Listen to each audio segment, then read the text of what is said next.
ಇವ್ರನ್ನ ಅರಣ್ಯ ಇಲಾಖೆ ಅಧಿಕಾರಿಗಳು ಅವ್ರು ಯಾರೇ ಆಗಿರ್ಬೋದು, ಇವ್ರು ಕೊಲೆ ಮಾಡಕ್ಕೆ ಇವ್ರಿಗೆ ಹಕ್ಕೇನಿದೆ, ರೈಟ್ಸ್ ಏನಿದೆ, ಶೂಟ್ ಮಾಡಕ್ಕೆ ಇವ್ರಿಗೆ ಏನ್ ನೈತಿಕತೆ ಇದೆ?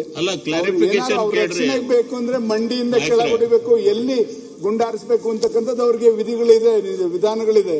ಅದನ್ನ ಬಿಟ್ಟು ಇವರು ಅವ್ರಿಗೆ ಏಕಾಏಕಿ ಫೈರ್ ಅವ್ರ ಎದೆಗೆ ಹೋಗೋ ಅಂತ ರೀತಿಯಲ್ಲಿ, ನಾಟ ರೀತಿಯಲ್ಲಿ ಪಾಯಿಂಟ್ ಬ್ಲಾಂಕ್ ಅಲ್ಲಿ ಹತ್ರದಿಂದ ಫೈರ್ ಮಾಡಿದ್ದಾರೆ ಅಂತಕ್ಕಂಥದ್ದು ಸಂಶಯ ಇದೆ. ಆಮೇಲೆ 4ನೇ ವ್ಯಕ್ತಿ ಯಾರವನು ಮಹಿಮಾ ದಾಸ್ ಅಂತಕ್ಕಂಥವನು ಹಾಸ್ಪಿಟಲ್ ಇದ್ದವನು ಎಲ್ಲಿಗೆ ಹೋದ ಅಂತಕ್ಕಂಥದ್ದು ಒಂದು ನಮ್ಗೆಲ್ಲರಿಗೂ ಕೂಡ ಅನುಮಾನ ಇದೆ. ಆತ ಅಲ್ಲಿದ್ದಿದ್ರೆ ಎಲ್ಲ ನ್ಯಾಯ ಇರ್ತಕ್ಕಂಥ ವಾಸ್ತುಸ್ಥಿತಿ ಹೇಳ್ತಿದ್ದ ಅಂತಕ್ಕಂಥದ್ದನ್ನ ಮರೆಮಾಚಲಿಕ್ಕೆ ಏನಾರು ಅರಣ್ಯ ಇಲಾಖೆಯವರು ಅವನ್ನೆಲ್ಲರೂ ಬೇರೆ ಕಡೆ ಇಟ್ಟಿದ್ದಾರ ಅಂತಕ್ಕಂಥ ಸಂಶಯ ನಮ್ಮೆಲ್ಲರಿಗೂ ಕೂಡ ಮೂಡಿದೆ. ಖಂಡಿತ ಈ ರೀತಿ ಜನಗಳ ಮೇಲೆ ಯಾವುದೇ ಒಬ್ಬ ವ್ಯಕ್ತಿ ಆಗ್ಬೋದು, ಅವನು ಕ್ರಿಮಿನಲ್ಲೇ ಆಗಿರ್ಲಿ, ಕೊಲೆಗಾರನೇ ಆಗಿರ್ಲಿ, ಅವನ್ನ ದಂಡಿಸ್ತಕ್ಕಂಥದಕ್ಕೆ ಕಾನೂನು ರೀತಿ ನ್ಯಾಯಾಲಯ ಇದೆ. ನ್ಯಾಯಾಲಯ ಕೊಟ್ಟಂತ ತೀರ್ಪಿಗೆ ಬದ್ಧವಾಗ್ಬೇಕು. ಬಿಟ್ರೆ ಇವ್ರು ಏಕಾಏಕಿ ಫಾರೆಸ್ಟ್ನವರು ಗುಂಡಾರಿಸ್ಲಿಕ್ಕೆ ಇವ್ರಿಗೆ ಯಾರ ಅಧಿಕಾರ ಕೊಟ್ಟವರು? ದಯಮಾಡಿ ಇದನ್ನ ಒಳ್ಳೆಯ ರೀತಿಯಲ್ಲಿ ಇದು ತನಿಖೆ ಆಗಬೇಕು ಅಂತಕ್ಕಂಥ ಒತ್ತಾಯ ನಮಗಿದೆ. ಅಲ್ಲಿ ಪರಿಹಾರನೂ ಕೂಡ ಇವ್ರೇನು ಕೊಟ್ಟಿದ್ದಾರೆ ಸರ್ಕಾರ, 5 ಲಕ್ಷ ರೂಪಾಯಿ ಒಬ್ಬೊಬ್ಬರ ಜೀವಕ್ಕೆ 5 ಲಕ್ಷ ಬೆಲೆ ಕಟ್ತಿರಲ್ಲ ಬಾಲವರೇ, ಅದನ್ನು ಅದು ಗೊತ್ತಾಗಲ್ವಾ? ಒಂದು ಜೀವಕ್ಕೆ ಅವ್ರು ನಂಬ್ಕೊಂಡು ಎಷ್ಟು ಜನ ಇರ್ತಾರೆ ಎಲ್ಲದೂ ಕೂಡ. ಈ ತರ ಆದಂತ ಘಟನೆಗೆ ಯಾವ ರೀತಿ ಅವ್ರ ಕುಟುಂಬಕ್ಕೆ ರಕ್ಷಣೆಗೆ ನಿಂತ್ಕೋಬೇಕು ಅದೆಲ್ಲದೂ ಕೂಡ ತನಿಖೆ ಆಗಿ ಅವ್ರಿಗೆಲ್ಲರಿಗೂ ಕೂಡ ರಕ್ಷಣೆ ಕೊಡಬೇಕು ಆ ಕುಟುಂಬಕ್ಕೆ ಅಂತ ಒತ್ತಾಯನ ಸರ್ಕಾರನ ಮಾಡ್ಲಿಕ್ಕೆ ಬಯಸ್ತೇನೆ. ಮಾನ್ಯ ಅಧ್ಯಕ್ಷರೇ, ಈಗಾಗಲೇ ಮಾನ್ಯ ಸಚಿವರು ಸ್ಟೇಟ್ಮೆಂಟ್ ಮಾಡೋದು, ದೇಶ ಸ್ವಾತಂತ್ರ್ಯೋತ್ಸವ ಆಚರಿಸುವಾಗ 3 ಜನರ ಕಗ್ಗೊಲೆ ಸರ್ಕಾರದ ಅಧಿಕಾರಿಗಳ ಕಡೆಯಿಂದ ಆಗಿದೆ, ಸರ್ಕಾರದ ನೌಕರರ ಕಡೆಯಿಂದ ಆಗಿದೆ. ಇದು ನಿಜವಾಗ್ಲೂ ಕೂಡ ಕರ್ನಾಟಕ ರಾಜ್ಯ ಸರ್ಕಾರ ತಲೆ ತಗ್ಗಿಸುವಂತ ಕೆಲಸ. ನಾನು ಪಶ್ಚಿಮ ಘಟ್ಟದ ಅಭಯಾರಣ್ಯದ ನಡುವಿನ ಊರಿನಿಂದ ಬಂದವನು. ನಾನು ಇವತ್ತು ಇದಕ್ಕೆ ಅನುಮತಿ ಕೊಟ್ರೆ, ಈ ಮೆಸೇಜ್ಗಳು ನಮ್ಮ ಅರಣ್ಯ ಇಲಾಖೆಯ ನೌಕರರಿಗೆ ಹೋದ್ರೆ ನಮ್ಮನ್ನು ಉಳಿಸೋದಿಲ್ಲ. ಅವರು ನಮ್ಮ ಊರುಗಳೇ ಅಭಯಾರಣ್ಯದ ಒಳಗಡೆ ಇದೆ, ಹುಲಿ ಕಾರಿಡಾರ್ ಇದೆ, ಆನೆ ಕಾರಿಡಾರ್ ಇದೆ, ಎಲ್ಲ ಕಾರಿಡಾರ್ಗಳು ಅಲ್ಲಿದ್ದಾವೆ. ಇವರು ನಮ್ಮ ಊರುಗಳಲ್ಲೇ ಮಾಡಿದ್ದಾರೆ ಅಧ್ಯಕ್ಷರೇ. CCTVಗಳನ್ನು ಹಾಕಿದ್ದಾರೆ. ಯಾರಾದ್ರೂ ಗನ್ ಹೊತ್ಕೊಂಡು ಕಾಡೊಳಗೆ ಹೋದ್ರೆ ಮಾರನೇ ದಿವಸ ಅವನ ಮನೆಗೆ ಹೋಗಿ ಹಿಡ್ಕೊಂಡು ಬರ್ತಾರೆ. ನಮ್ಮಲ್ಲಿ ನಡೀತಾ ಇರುವಂತ ರೀತಿ ಇದು. ಇಲ್ಲಿ ಯಾಕೆ ಹೀಗಾಯ್ತು? CCTVಗಳು ಅಲ್ಲಲ್ಲಿದ್ದಾವೆ. ಕಾಡಿಗೆ ಪ್ರವೇಶ ಮಾಡಲಿಕ್ಕೆ ನಿರ್ಬಂಧ ಹಾಕಿ ನೀವು, ಅದೇನು ತೊಂದರೆ ಇಲ್ಲ. ಆದ್ರೆ ಕಾಡು ಒಳಗಡೆನೆ ಇರುವಂತ ಊರಿನವರು ಜಾನುವಾರುಗಳನ್ನು ಮೇಯಿಸ್ಲಿಕ್ಕೆ ಹೋಗ್ಬೇಕಾಗ್ತದೆ. ಒಂದು ಊರಿಂದ ಇನ್ನೊಂದು ಊರಿಗೆ ರಸ್ತೆನಲ್ಲಿ ಹೋಗ್ಬೇಕಾಗತ್ತೆ. ನೀವು ಹಿಂಗೆ ಗುಂಡಿಟ್ಟು ಸುಟ್ರೆ ಎಷ್ಟು ಜನ ಸಾಯಿಸ್ತೀರಿ? ನೀವು ಏನ್ ಮೆಸೇಜ್ ಕೊಡ್ತೀರಿ? ಅದೇನು ಪಾಕಿಸ್ತಾನದ ನೆಲವಾದು ಕಾಡು? ನಮ್ಮ ದೇಶದ್ದೇ, ಅಲ್ಲಿ ಇರುವ ಜನ ನಮ್ದವರೇ. ಪ್ರಾಣಿಗಳಿಗೆ ಅಲ್ಲಿ ರಕ್ಷಣೆ ಉಂಟು, ಅಲ್ಲಿ ರೈತರಿಗೆ ಜನರಿಗೆ ರಕ್ಷಣೆ ಇಲ್ಲ.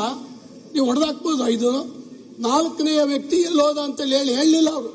ಇದು ಇವತ್ತು ಎಲ್ಲರ ತಲೆಯಲ್ಲಿ ಅನುಮಾನ ಕಾಡ್ತಾ ಇದೆ. ಅವನ್ನ ಎತ್ಕೊಂಡು ಹೋಗಿಟ್ಟಿದ್ದಾರೆ.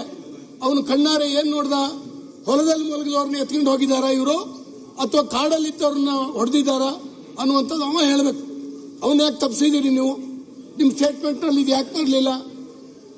ಅವರು ತಗೊಂಡೋಗುವಂತ ಮಾಂಸದ ಚೂರುಗಳಲ್ಲಿ ಗುಂಡೇಟಿನ ಕಲೆಯನ್ನ ನೋಡಿದಿರಿ.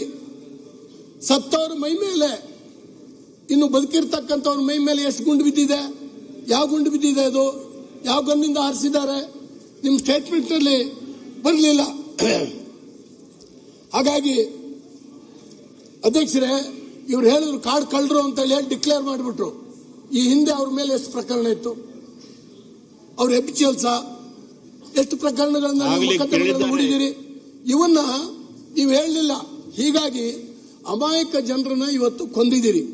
ಇದು ಸಾಮಾನ್ಯ ಸಂಗತಿ ಅಲ್ಲ, ಅತ್ಯಂತ ಗಂಭೀರವಾದಂಥ ಪ್ರಕರಣ ಅಧ್ಯಕ್ಷರೇ.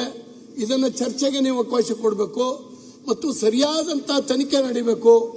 ಆ ಕುಟುಂಬಗಳಿಗೆ ಸಾಂತ್ವನ ಹೆಂಗೆ ಹೇಳ್ತೀರಿ? ನೀವು ಎಷ್ಟು ಲಕ್ಷ ಕೊಡಿ ಅವ್ರನ್ನ ಜೀವ ತಂದು ಕೊಡ್ಲಿಕ್ಕೆ ಸಾಧ್ಯ ಇಲ್ಲ. ಇವತ್ತು ಅವ್ರನ್ನ ಸುತ್ತುವರೆದು ಹಿಡಿಬಹುದಾಗಿತ್ತು. CCTVಗಳಿತ್ತು.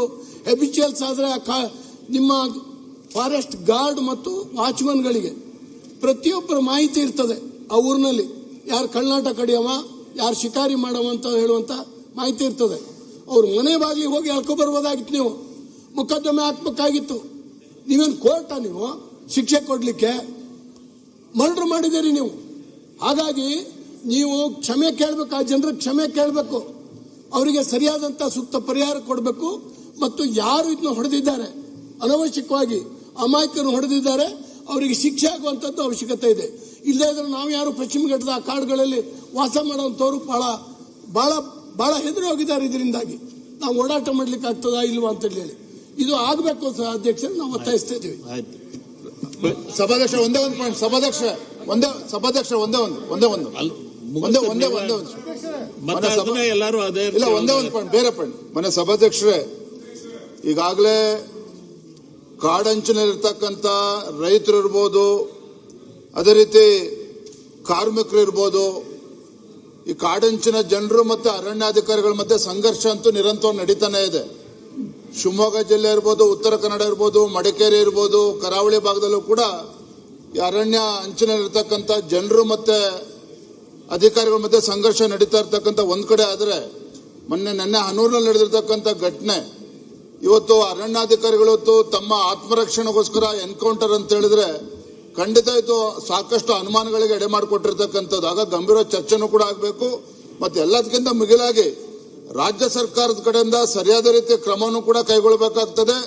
ಯಾರು ಅಧಿಕಾರಿಗಳು ಈ ರೀತಿ ಎನ್ಕೌಂಟರ್ ಮಾಡಿದ್ದಾರೆ ಅವ್ರ ವಿರುದ್ಧ ಏನ್ ಆಕ್ಷನ್ ತಗೊಳ್ತಾರೆ ಸರ್ಕಾರ, ಅವ್ರನ್ನ ಸಸ್ಪೆಂಡ್ ಮಾಡ್ತಾರ, ಏನ್ ಆಕ್ಷನ್ ತೆಗೆದುಕೊಳ್ತಾರೆ, ಆ ಕುಟುಂಬಕ್ಕೆ ಏನ್ ಪರಿಹಾರ ಕೊಡ್ತಾರೆ ಅನ್ನೋದನ್ನು ಕೂಡ ಸದನಕ್ಕೆ ಸ್ಪಷ್ಟಪಡಿಸಬೇಕು ಅಂತೇಳಿ ತಮ್ಮ ಮುಖೇನ ನಾನು ವಿನಂತಿಯನ್ನು ಮಾಡ್ತಾ ಇದ್ದೇನೆ. ಈಗ ಕೊಡ್ತಾರೆ, ಆಮೇಲೆ